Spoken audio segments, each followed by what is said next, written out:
शिला हमेशा से ही एक साधारण लड़की रही थी। उसके चेहरे पर मासूमियत थी, लेकिन दिल में एक अजीब सा बोझ छुपा था। लोग उसे देखकर यही कहते कि यह लड़की तो हंसती बहुत है, लेकिन कोई नहीं जानता था कि उसकी हंसी के पीछे कितने गहरे जख्म छुपे हैं। वह एक छोटे से कस्बे में रहती थी, जहां सब एक दूसरे को पहचानते थे, लेकिन पहचानने और समझने में हमेशा फर्क होता है। शिला को लोग जानते थे, लेकिन समझते कोई नहीं था। उसके घर की हालत बहुत अच्छी नहीं थी। पिता बीमार रहते, माँ हर वक्त चिंता में डूबी रहती। घर की जिम्मेदारियां धीरे धीरे शिला के कंधों पर आ चुकी थीं। कॉलेज जाने वाली उम्र में उसे घर संभालने और बाहर काम करने का बोझ उठाना पड़ रहा था। लेकिन उसकी एक आदत थी, वह चाहे कितनी भी परेशानी में हो, अपने चेहरे पर मुस्कान बनाए रखती। यही उसकी ताकत भी थी और कमजोरी भी। उसकी जिंदगी में मोड़ तब आया जब वह शहर के एक बड़े कपड़े की दुकान पर नौकरी करने लगी। वहां उसने कई तरह के लोगों को देखा, कुछ अच्छे, कुछ चालाक, कुछ सिर्फ उसका इस्तेमाल करना चाहने वाले। लेकिन शिला हर बार अपनी समझदारी से खुद को बचा लेती। धीरे धीरे वह लोगों को पहचानने लगी कि कौन सच्चा है और कौन सिर्फ दिखावा कर रहा है। दुकान का मालिक एक सख्त लेकिन दिल से अच्छा इंसान था। वो शिला की मेहनत की कदर करता था। धीरे धीरे दुकान के और कर्मचारी भी उसे पसंद करने लगे।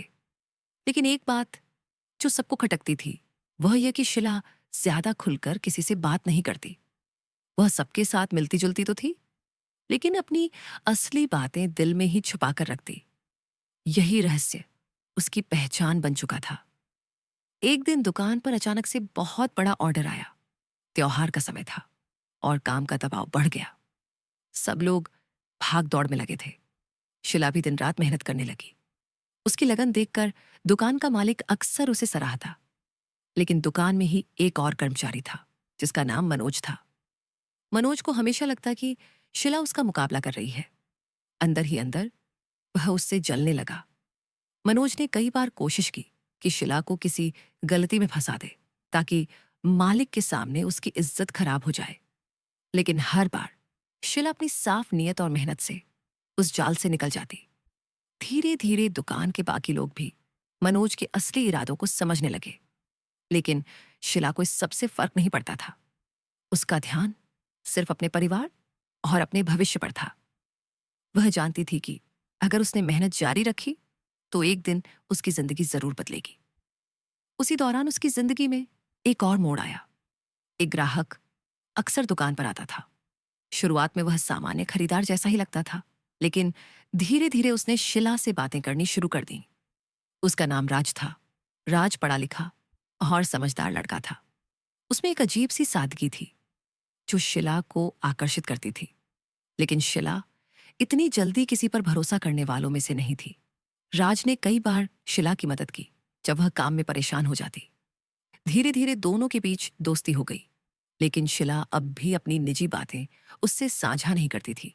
राज समझता था कि इस लड़की के दिल में बहुत कुछ छुपा है, लेकिन उसे बाहर लाने के लिए वक्त चाहिए।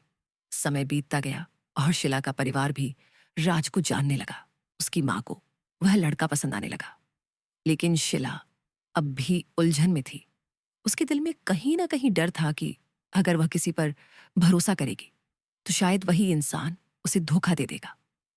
एक रात जब दुकान का काम देर तक चला तो मालिक ने सबको छुट्टी दे दी। सिर्फ शिला को थोड़ी देर और रुकने के लिए कहा। उसी समय बिजली चली गई और दुकान अंधेरे में डूब गई। शिला अकेली थी और अचानक उसे लगा कि कोई उसकी तरफ बढ़ रहा है। दिल की धड़कन तेज हो गई। लेकिन वह राज था, जो दुकान के बाहर से आया था और उसे लेने आया था। उस रात पहली बार शिला ने महसूस किया कि शायद यह इंसान सच में उसकी फिक्र करता है।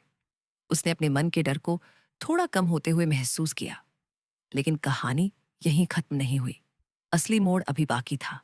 मनोज, जो हर समय शिला से जलता था, अब राज को देखकर और भी चिढ़ गया। उसे लगा कि शिला की वजह से उसकी इज्जत और नौकरी दोनों खतरे में है। उसने शिला के खिलाफ साजिश रचनी शुरू कर दी। धीरे धीरे दुकान में अफवाहें फैलने लगीं कि शिला और राज के बीच कुछ ऐसा है जो सही नहीं है। लोग फुसफुसाने लगे, उंगलियां उठने लगीं। शिला जिसने हमेशा अपनी इज्जत को सबसे ऊपर रखा था, अब बदनाम हो रही थी। ये उसके लिए बहुत बड़ा झटका था। घर में भी बातें पहुंच गईं। उसकी माँ रोने लगी, पड़ोसी ताने मारने लगे, लेकिन शिला ने हार नहीं मानी। उसने राज से साफ कहा, अगर तुम सच में मेरे साथ हो तो इन सब अफवाहों को गलत साबित करना होगा। राज ने भी ठान लिया कि वह सबको दिखाएगा कि सच्चाई क्या है। दोनों ने मिलकर दुकान में लगे सीसीटीवी कैमरों से सबूत जुटाने की कोशिश की और एक दिन उन्हें सच सामने लाने का मौका मिल गया। मनोज खुद मालिक के ऑफिस में घुसकर शिला पर झूठे आरोप लगाने आया था, लेकिन कैमरों में उसकी सारी चालाकी रिकॉर्ड हो चुकी थी। जब मालिक ने वह वीडियो देखा तो सच्चाई सामने आ गई। मनोज को नौकरी से निकाल दिया गया। शिला की इज्जत बच गई, लेकिन इस पूरे घटनाक्रम ने शिला को तोड़ कर रख दिया। उसने महसूस किया कि दुनिया कितनी जल्दी किसी को बदनाम कर देती है, लेकिन इसी मुश्किल ने उसे और मजबूत बना दिया। उसने तय किया कि अब वह किसी और पर अपनी पहचान के लिए निर्भर नहीं रहेगी। उस रात होटल में वापस आने के बाद मेरी नींद जैसे पूरी तरह गायब हो गई थी। खिड़की से बाहर देखता रही तो शहर की लाइटें दूर कहीं झिलमिलाती नजर आ रही थीं, लेकिन मेरे दिल में तो अंधेरा ही अंधेरा था। बार बार वही सवाल दिमाग में घूम रहा था, क्यों मुझे ही यह सब झेलना पड़ रहा है? मैं तो बस पढ़ाई करना चाहती थी, अपनी जिंदगी में आगे बढ़ना चाहती थी, लेकिन हालात ऐसे हो गए थे कि हर कदम पर डर और अनचाहे बोझ से जूझना पड़ रहा था। जीजू का चेहरा आंखों के सामने आता तो एक गुस्सा सा भर जाता था, मगर उसी के साथ डर भी। डर इस बात का कि अगर मैंने इनसे सीधा सामना किया तो पता नहीं आगे क्या होगा। सुबह होने पर मैंने जल्दी से किताबें खोली और पढ़ने की कोशिश की। मेरी मेडिकल की परीक्षा नजदीक थी और अब पढ़ाई के अलावा कुछ सोचना ही नहीं चाहिए था, लेकिन दिमाग बार बार भटक रहा था। शब्द आंखों के सामने तैरते रहे, मगर समझ में कुछ नहीं आ रहा था। तभी दरवाजा खटखटाने की आवाज आई। दरवाजा खोलने पर होटल का एक कर्मचारी खड़ा था।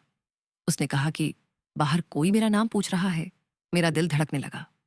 कौन हो सकता है? जीजू तो यहीं होटल में थे। मैं धीरे धीरे रिसेप्शन की ओर गई और देखा कि कॉलेज से मेरी एक सहेली खड़ी है, रीमा। रीमा को देखकर जैसे थोड़ी राहत मिली। उसने बताया कि वह भी परीक्षा देने आई है और संयोग से उसी होटल में रुकी है। हम दोनों बैठकर बातें करने लगे। मैंने अपनी तकलीफें उसे खुलकर नहीं बताई, लेकिन इतना जरूर कहा कि मुझे बहुत डर और बेचैनी महसूस हो रही है। रीमा ने मुझे समझाया कि चाहे हालात जैसे भी हों, हिम्मत नहीं छोड़नी चाहिए। उसके शब्द जैसे मरहम की तरह लगे। पहली बार लगा कि कोई तो है जो मुझे संभाल सकता है। परीक्षा का दिन आया। हम दोनों कॉलेज पहुंचे। वहां का माहौल देखकर थोड़ी हिम्मत बढ़ी। इतने सारे छात्र थे, सबके चेहरे पर तनाव और उत्साह था। मैंने अपनी कॉपी खोली और सवाल देखने शुरू किए। शुरुआती पल में ही लगा कि ये सब तो मैंने पढ़ा है। धीरे धीरे लिखते हुए आत्मविश्वास वापस लौटने लगा। परीक्षा खत्म होने पर मेरे अंदर अजीब सी राहत थी, लेकिन लौटते वक्त फिर वही परेशानी सामने आ खड़ी हुई। घर तक वापस जाने का सफर जीजू के साथ ही करना था। रास्ते भर चुप्पी छाई रही। मैंने खिड़की से बाहर देखते हुए मन ही मन कसम खाई कि अब चाहे जो हो, मैं खुद को इस स्थिति से निकालूंगी। घर पहुंचने के बाद भी सब कुछ सामान्य नहीं था। जीजू बार बार मुझे अकेले में पकड़ने की कोशिश करते। उनका रवैया और ज्यादा अजीब होता जा रहा था। कभी मजाक के बहाने करी बातें, तो कभी सीधे धमकी भरे लहजे में कहते कि अगर मैंने उनकी बात नहीं मानी तो वो मुझे बदनाम कर देंगे। मेरे लिए यह सब सहना मुश्किल होता जा रहा था। मैंने माँ से कुछ कहने की सोची, लेकिन फिर डर गई। अगर उन्होंने मेरी बात पर भरोसा न किया तो, अगर उल्टा मुझ पर ही शक कर लिया तो। एक दिन मैंने तय किया कि अब और नहीं। मैंने अपने कॉलेज की एक टीचर से मिलने का निश्चय किया। वो हमेशा छात्रों की मदद करने के लिए जानी जाती थी। मैं उनसे मिली और धीरे धीरे अपनी बात बताई। उन्होंने ध्यान से सुना और मुझे भरोसा दिलाया कि वो मेरी मदद करेंगी। उन्होंने कहा कि ऐसी चीजों को छुपाना नहीं चाहिए, बल्कि सही कदम उठाना जरूरी है। उनकी बातों से मेरे अंदर हिम्मत आई, लेकिन साथ ही डर भी था कि अगर जीजू को पता चल गया कि मैंने किसी को सब बता दिया है तो वो न जाने क्या करेंगे। इसी उलझन में कुछ दिन बीते। फिर एक घटना ने सब कुछ बदल दिया। रात का समय था, घर पर सब सो चुके थे। अचानक मुझे खिड़की पर किसी की आहट सुनाई दी। मैंने हिम्मत करके खिड़की खोली तो देखा कोई अंधेरे में खड़ा है। दिल जोर जोर से धड़कने लगा। ध्यान से देखा तो कोई अनजान शख्स था। उसने धीमी आवाज में कहा, शिला, तुम्हें बचना है तो तुरंत मेरे साथ चलो। मैं सन्न रह गई। कौन था वो? कैसे मेरा नाम जानता था? मैंने दरवाजा नहीं खोला। डर और जिज्ञासा दोनों एक साथ बढ़ते रहे। उस शख्स ने कहा, तुम्हारे जीजू के बारे में सब मुझे पता है। वो बहुत खतरनाक इंसान है। अगर तुम चाहो तो मैं तुम्हें इस मुसीबत से निकाल सकता हूं। ये सुनकर जैसे पैरों तले जमीन खिसक गई। क्या सच में कोई जानता है मेरी हालत? कौन है ये रहस्यमय इंसान? मैंने उस रात दरवाजा नहीं खोला, लेकिन नींद भी नहीं आई। अगली सुबह मन में हजार सवाल थे। मैंने ठान लिया कि अब सच्चाई का पता लगाना ही होगा। और अगर आप सबको हमारी वीडियो अच्छी लगी हो तो आप लाइक, शेयर और सब्सक्राइब करना ना भूलें। धन्यवाद।